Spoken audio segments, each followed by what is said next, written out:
Hello dear students. तर अजून याच्या पुढच्या ज्या काही राहिलेल्या डेफिनेशन आपण डिस्कस करूया.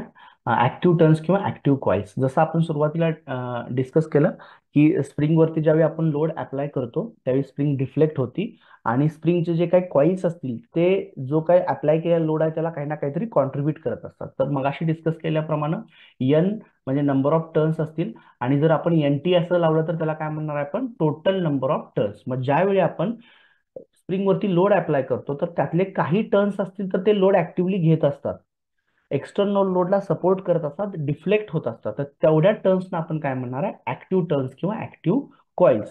तर बघा याच्यावरून डेफिनेशन आपण कशा पद्धतीने केलेले आहे की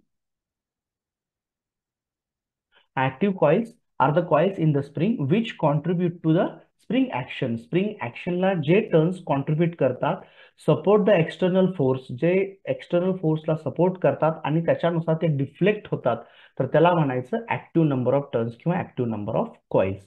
तर जनरली ते आपण डिनोट करणार आहे कॅपिटल EN न.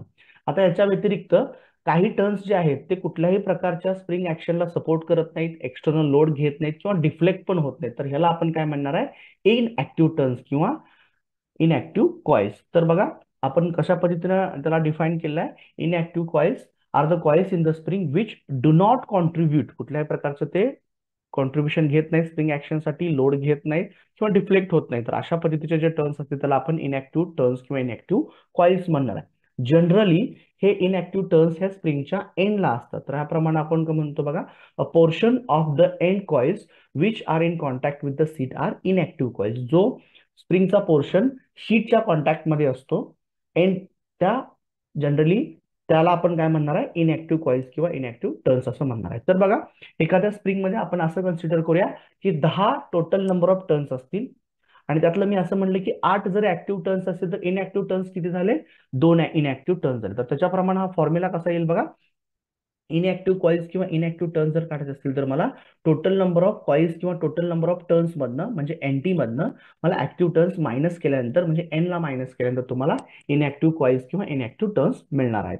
आता याच्या पुढे जाऊया आपण एंड स्टाईल्स. तर बघितलं तर बेसिकली 4 प्रकारचे एंड स्टाईल्स आपल्याला लागतात. हे खूप महत्वाचं आहे. ज्यावेळी आपण स्प्रिंगची एंड कंडिशन ऍझ्युम करतो प्रॉब्लेम सॉल्व्ह करत असताना, तर त्यावेळी हे खूप महत्वाचं आहे. तर बघा किती सांगितल्याप्रमाणे 4 आहेत एंड कंडिशन. त्यामधली पहिली एंड कंडिशन आहे प्लेन एंड, दुसरी आहे प्लेन अँड ग्राउंडेड एंड्स, तिसरी आहे स्क्वेअर एंड्स आणि चौथी आहे स्क्वेअर अँड ग्राउंडेड एंड्स. तर ह्या 4 कंडिशन्स तुम्हाला जनरली काही वेळा 2 मार्कासाठी विचारतात. ह्याचे डायग्राम पण थोडं तुम्ही बघून जावा.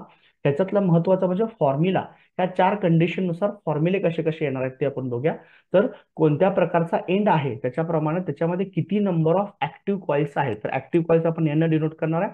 जर प्लेन एंड असेल तर जेवढे नंबर ऑफ टोटल टर्न्स असतील तेवढेच तुमचे ऍक्टिव्ह टर्न्स असणार आहेत. जर प्लेन अँड ग्राउंडेड एंड असतील तर तुमच्या ऍक्टिव्ह टर्न काढण्यासाठी तुम्ही काय करायचं, टोटल टर्न्स मधनं 0.5 मायनस करायचं आहे. जर स्क्वेअर एंड असेल तर त्यातनं active turn total number of turns मधनं तुम्ही 2 मायनस करायचं आहे.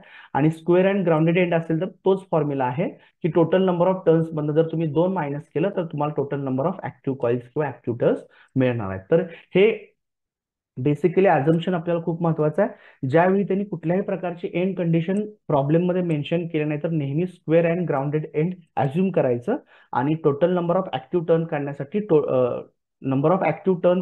टोटल नंबर ऑफ टर्न्स मधनं 2 मायनस करून आपण त्याच्यासाठीचे ऍक्टिव्ह नंबर ऑफ कॉइल किंवा टर्न्स काढू शकतो.